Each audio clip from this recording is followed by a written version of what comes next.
afternoon, ladies and gentlemen, but mostly ladies, as I see from the chat.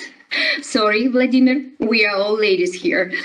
Well, and I'm the only lucky guy to be here. You are a lucky guy, but on the other hand, this is tradition that we're just take this burden of all challenges are on women's shoulders. So again and again, but anyway, so first of all, I would like to say thank you for organizers to make this, I dare to say, exceptional event for Ukraine, to invite such a distinguished speakers, which we were lucky, really lucky to have a possibility to opportunity to listen to here today. And for me, it is, well, a big honor and challenge to be among the keynote speakers. So thank you so much. And I see that what we heard today, well, I don't know, I'm sure that all the other participants would share the same opinion and would share this feeling like I do have, that I feel absolutely enriched with information, with insights, with data, and of course to see the community, whether it has, well, it has a female face, but to see who is interested, who cares, who has this concern to move forward our education and our society. And this is, I do hope that this challenge will continue. The conferences like this, when we speak only English, a little bit awkward actually to speak English in front of all Ukrainian audience, but we need to start. We definitely need to start, and we need to show our capacity and our potential to the outside of the world. This is what I would like to share, and I hope that you will join my ideas of this kind in future.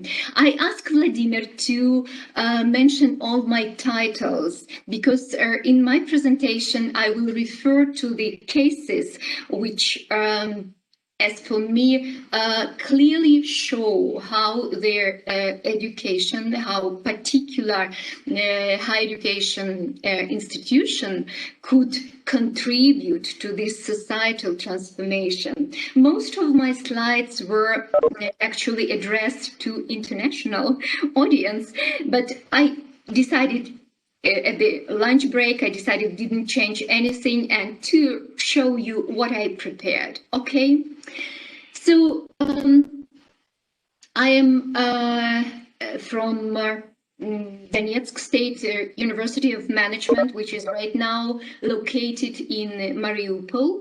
I'm a member of a national team for reform of higher education, and since lately, I am honored to chair association of professors and researchers of European integration, and I will speak a little bit about association further on. When we speak about societal transformation, well, it's quite, I think you would agree that it's quite a natural way of development of society. But when we speak about Ukraine, I don't know what about you, but in my mind, it's always the pictures like that. It's economic, political crisis. It's massive intellectual labor force emigration, it's protest, revolution, and it is since 2014 the Russia-supported military conflict that has already cost 13,000 human lives and 1.5 million in displaced people. These dramatic events led to huge transformation in people's minds towards national identity, the direction countries should go, and the place of Ukraine might have in global community. I totally share these words with the head of National Agency for Quality Assurance, Sergei Kvit, who put it in 2015. And this transformation, they forced our government to put attention to higher education modernization in order to produce human resources to move forward our country and to find the place in economic, in political, in cultural environment, at global global setting. Speaking about higher education, just brilliant presentation of Iryna, who just finished her presentation, speaking about the ways, the directions and the trends where higher education should move according to the educational sustainability goals. What we could say about ways of reforms in our country. To the left, this is what we are proudly could show to the outer world, that this transformation happens. And this is renewed legislation. These are structural reforms under Bologna processes. This is finally, we have this National Agency for Quality Assurance. This is autonomy of higher education institutions. This is society and labor market demands which push us to be responsive. And these are definitely the international programs and funds to support modernization of higher education. Are there areas for improvement? Are there barriers? Certainly. We are still have this label low-income country. Shame. Military conflict in the east of Ukraine. This is a pain. National education policy still lagged behind global trends.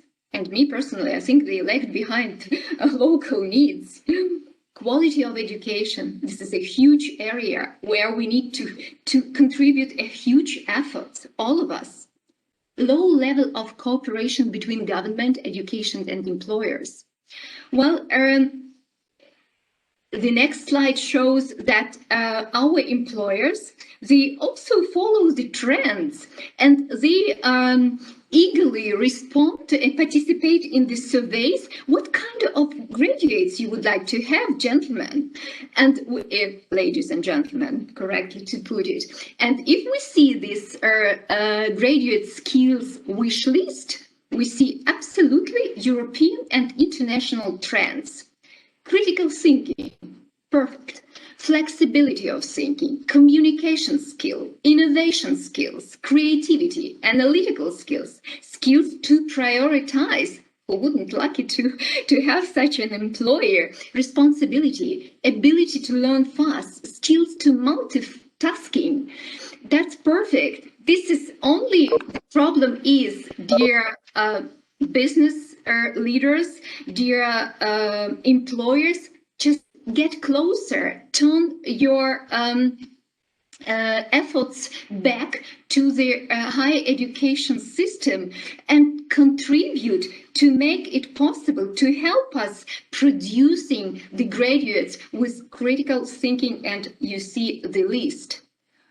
Of course, one of the most powerful instruments how to meet the needs of modern society is internationalization of higher education. I wouldn't, of course, mind to mention here the definition which was rightly put by the most famous advocate of internationalization of higher education, Professor Hans de Witt, back in 2015. Well, we know all the classic definition of Jane Nye, but he added, this process should make a meaningful contribution to the society. Internationalization in Ukraine, local society, again, left column.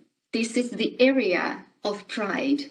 Improved quality, well, in process, but internationalization is the way which help us to reach this goal. Enhanced prestige of the institutions. Some of our higher education institutions could say this. Enhanced international cooperation between the institutions. We see today the cohort of the distinguished speakers which are who are found time and willingness to join us today to share their insights with Ukrainian academic community. And I applaud to Vladimir and to the University of Prikirpatskian National University. More international students. Improved proficiency of foreign language of the staff. We are witnessing this here. Additional funding through international projects. That's true. Increased international networks within research, under the research. Horizon 2020 can witness that, can prove this fact. Barriers, lots of barriers. Insufficient financial resources, that's true. No strategy plan to guide the process. At the national level, you know that we have now the strategy of national strategy for higher education, but we don't have the national strategy for internationalization as a standalone document. International engagement is not recognized as promotion or tenure. This is complaint of all the Ukrainian staff that our international activity is not recognized by the administration, so on and so forth. Lack of knowledge of foreign languages and the way we the proficiency, the level of proficiency of the English language, the language of internationalization is English, and the language we speak, we need to adjust with our terminology, with our vocabulary. We need to speak the same language, understandable to everybody. Well, bureaucratic difficulties, that's true. Inflexible curriculum to participate in academic mobility. Not always our administration, our chairs are happy when we say, well, I have a scholarship for the whole semester research in University of Bologna. Lucky you, but what shall we do without you? Who will substitute you in the classroom, right? Okay. Low attention towards inclusive internationalization, to the vulnerable group, no attention at all. International opportunities are accessible only for students with financial resources, even if we offer them their scholarship. It's the same, for example, in our case, for the students in Mariupol, well, we tell them, guys, you will have this scholarship, but that's the question for we ask parents and all this, so that is the issue. Lots of problems and issues connected with receiving international students. And of course, this is a brain drain, what we shall bother about. Speaking, well, these are the numbers. These are the numbers which we are definitely proud of as well. The dynamic of our international mobility participants is growing year by year, and we can see how many students, and we know, and this is statistics is open. I wouldn't just waste time here. Just would like to pay attention to the international students, which are also a good dynamic. We see then the number is raising, and the top countries I also showed here, from which countries we host the international students. The point here, the issue, and this is very good, of course, this is very good. If we have the more international students we have, either Erasmus or degree seeking, we improve we enlarge and enhance our multicultural academic environment in our institutions, and the benefits are for everybody, for students, for academic staff, and for the institutions. But what we need to do, we need to improve the quality which was, if you remember the case, which was criticized by a number of African countries who didn't recognize the diploma received from Ukrainian universities of their citizens. So in this case, regarding the international students, we need to be, as I like this saying, we need to be whiter than white to restore the reputation. Okay, I will go further. From quantity to quality. I've been working in the International Relations Office for more than 15 years now, and I can say, so I witnessed how we grow, I mean, not only my particular university, but how the higher education system in Ukraine grow and expand and develop in this case. And as I said just earlier, that we can boast with our positive dynamics in this regard. But what we already need to do is to make a shift of a paradigm from quantity to quality. And here, again, there are lots and lots what we might talk about, discuss, make a discourse. But my personal research interest and my concern, I put it in this question again, regarding and considering the internationalization of higher education.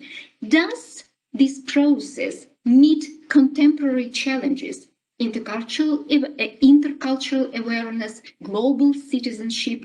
What constitutes the intercultural competence practices in our universities? Which intercultural perspectives are embedded into our institutional practices? Do we have internationalized faculty, curriculum, international research activities, multicultural academic environment? Frankly speaking, and we all know that international academic mobility, I mean, offline, real, physical, is available for, do you know the percentage? I will not scare you. What is the percentage of our students and academia could participate in international academic mobility yearly in Ukraine? It's less than 5%. So what about the rest? The majority, they stay in the classroom. And I love this. I just put it in all my diary book already, what Sabine Pendel has already said this morning. We need to bring the world into the classroom. Isn't it wonderful? We need to do it. And we need to start with ourselves. And correctly, Iryna, the previous speakers mentioned here, we need the professional in this regards teaching staff. Can we provide in this regards classes? Can we send everybody for training, for practicing? I try to imagine if just open the training classes for intercultural competences for teaching staff at school and in the university. Will we have the demand for that? A lot? I don't think so. But what we can do already, each of us can do it personally at our personal level. English language, participating in the conferences, going outside Ukraine and make a presentation in English. This is a challenge. You know, those who tried it once know how difficult it is, how not comfortable you feel. But we need to do that. And when you return to your classroom, you look at your students, you bring to your student other material. You will look at them and you will share with them other, with a capital letter, other experience, because you yourself, you will become other. feeling with this experience. But apart from that, absolutely natural for Ukraine environment that we are open, we are interconnected, we are globalized country, we are country which is under the scope, under the interest of many international communities. We need to return to our situation, to our tradition, to our social cultural profile and history, and we need again to admit that we are that multiculturalism is highly topical question for Ukraine as well. I love this picture of embroidery national costumes. I showed it to my students and to foreign colleagues that even since time immemorial, Ukrainian national garment already displayed this regional diversity, cultural diversity. The census of 2001 showed, these figures and what is the percentage of ethnic minorities and who is who, and what is the situation with the language, with the linguistic diversity, and here we need to adjust what has already internationally elaborated research in regards of multiculturalism, and to bring it to Ukrainian soil and to adjust it to our national conditions and to make a benefit of that, and to think that it is not the threat. Cultural diversity is not a threat to national identity. It enriches us. Okay, this is the topic for a conference. I will not stop here. I will go further because I don't want to exceed my time limit.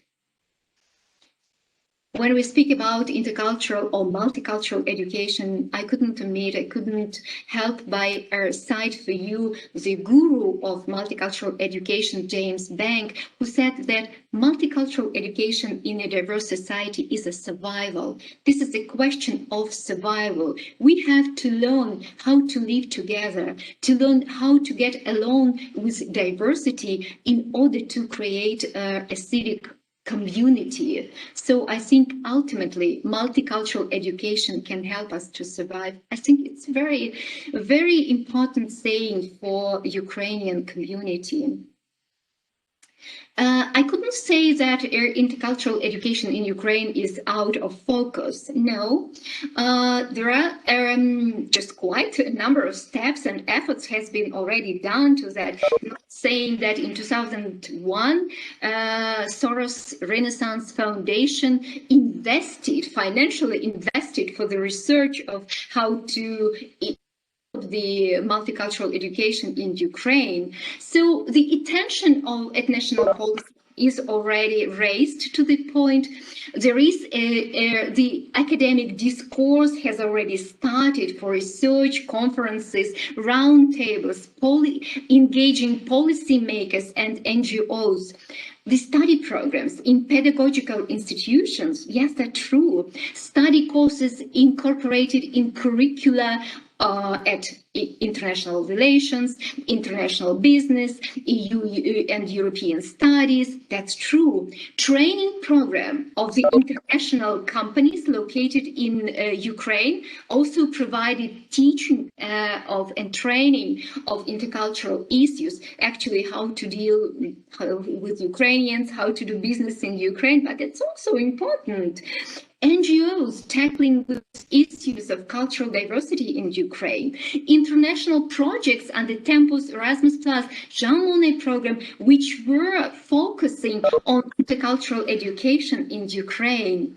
And internationalization, this is the instrument to make it real, the multicultural academic environment in our institutions. Internal academic mobility. Did you hear about that? That the project is supported by British Council, that we could organize the internal mobility, and already such projects exist between Kiev and Lviv. The academia will exchange. Why? Because while it is accepted and approved the fact that we are culturally diverse in teaching methods, in teaching patterns, in learning patterns, and this is absolutely cool to make a step out of your classroom and to go to the classroom to for example Lviv. As I have such an experience, I just went to teach to Lviv University within the Jean Monnet the Jean module. That was very interesting, just to come from the east of Ukraine to come to the west, and the questions the students put was amazing. Okay, but to do list in this regards, development of a new level of awareness, and first of all, it concerns with us academic staff. Need to take a special care and concern of this field, of this sphere as intercultural education. Willingness to tackle the challenge. It is a challenge.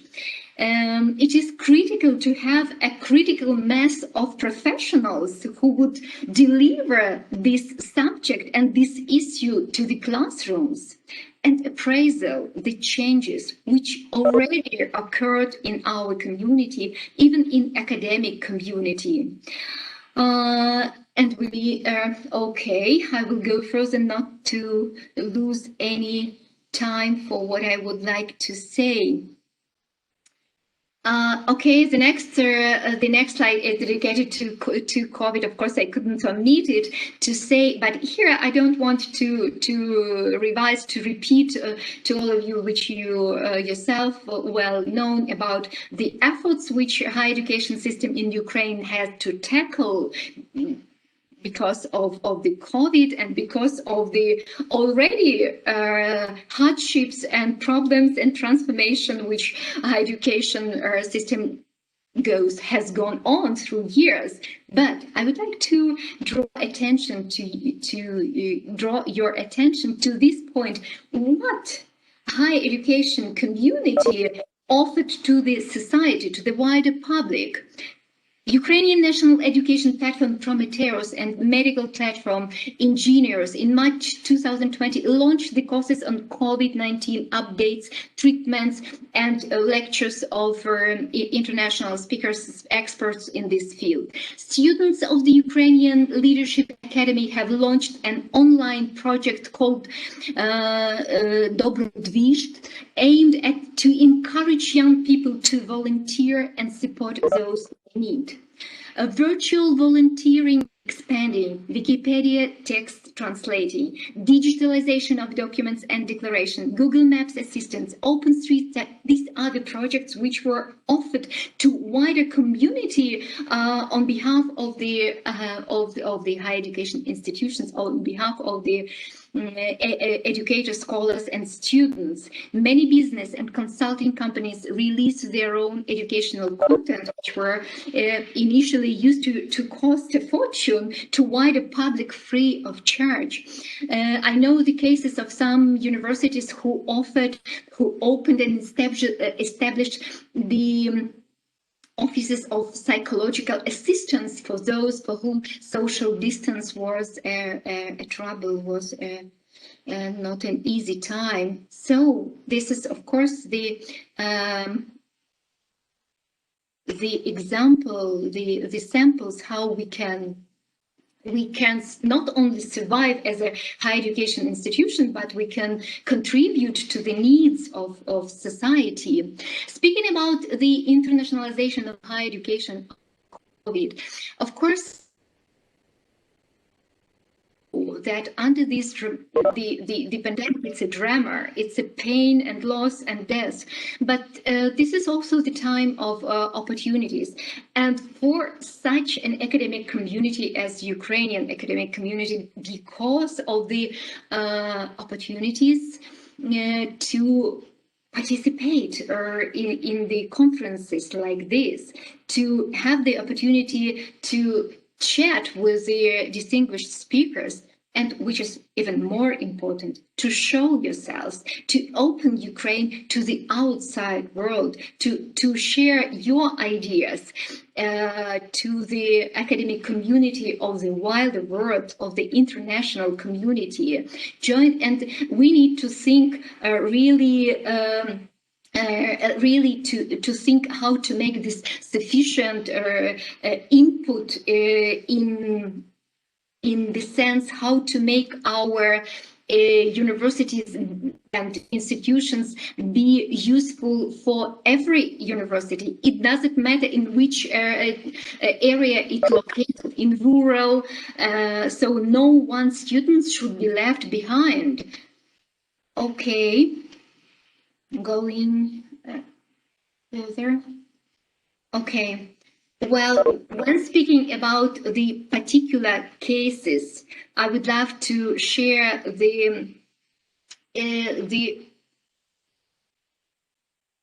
I would like to present here the cases of my home university, Donetsk State University of Management, which I mentioned. It was in 2014 was evacuated to Mariupol because why Mariupol? Because we had our college, our university college, so we had premises, so we were relocated there.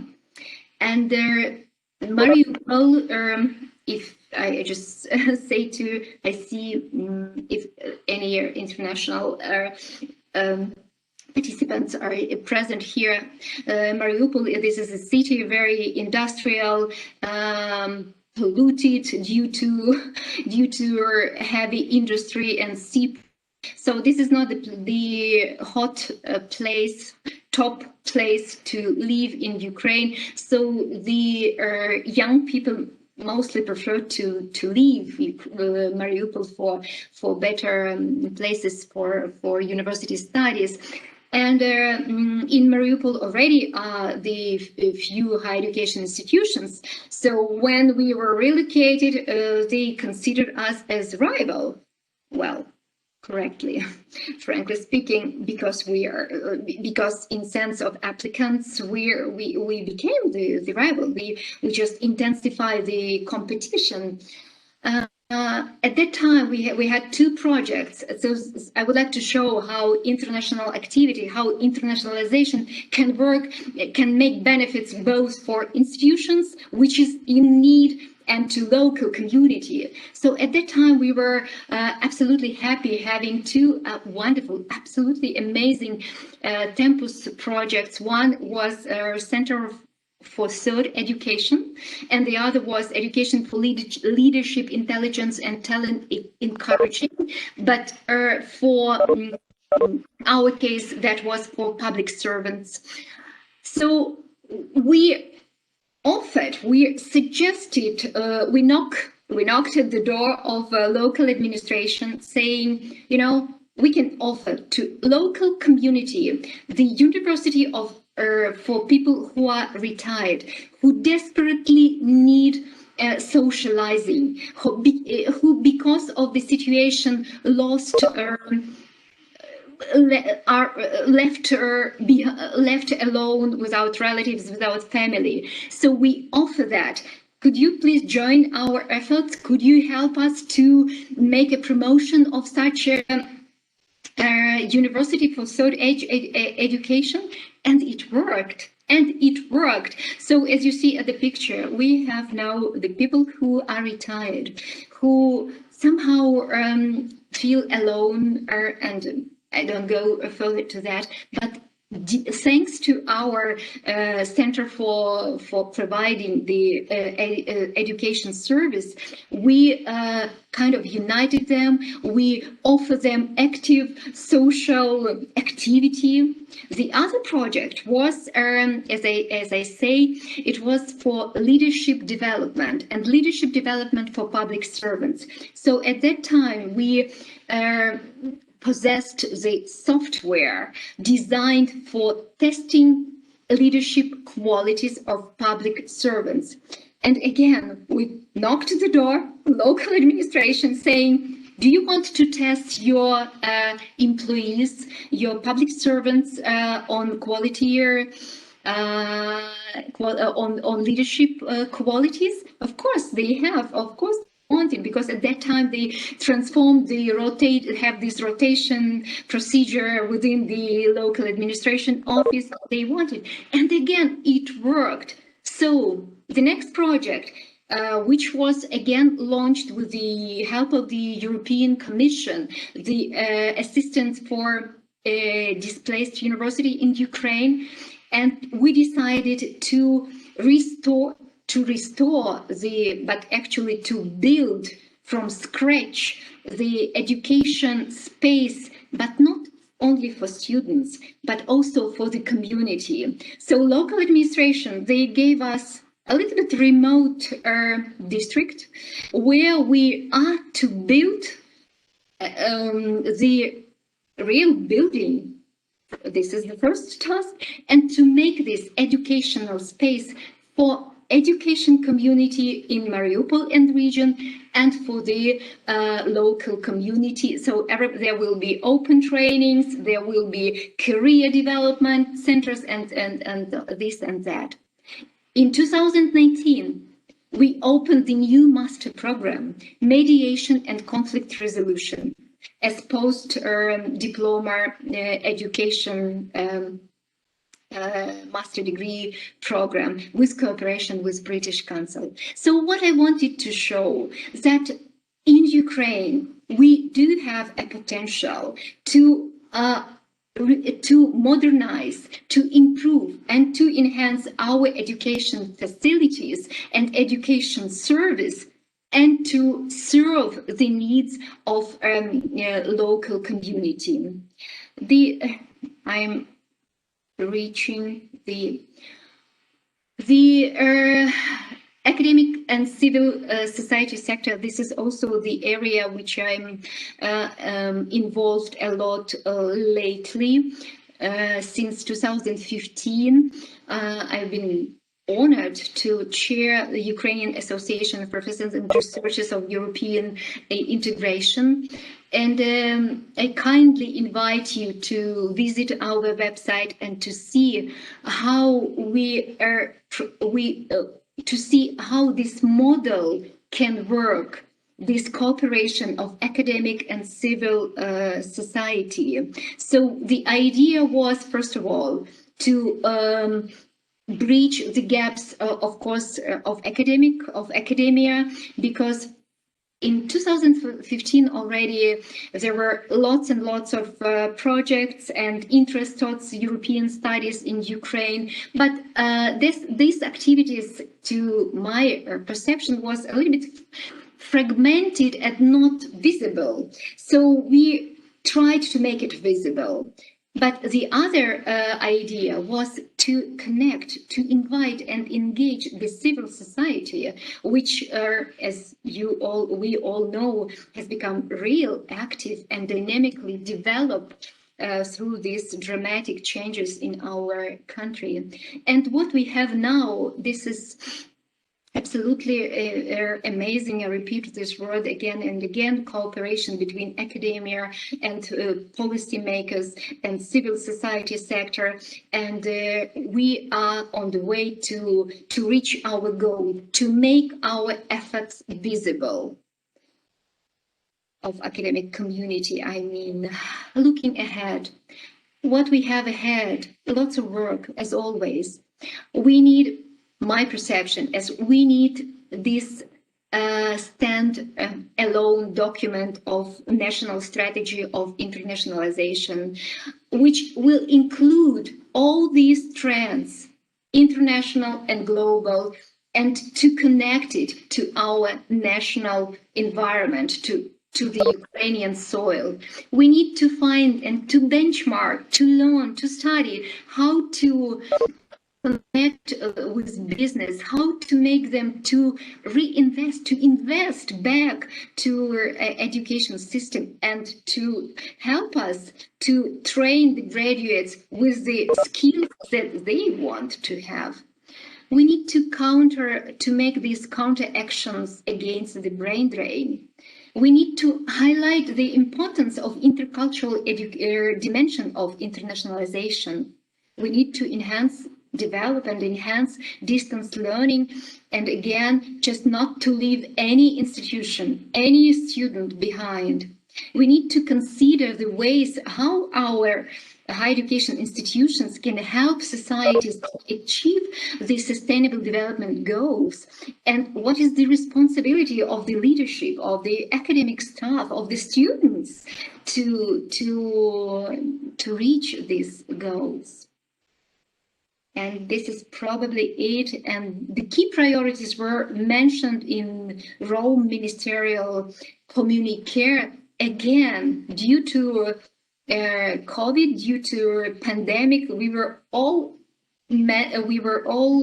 allowed this conference, high-level conference of the Ministry of Education from 48 countries were in open access, so we were lucky to listen to this high-level conference message. So I guess this is where I will stop.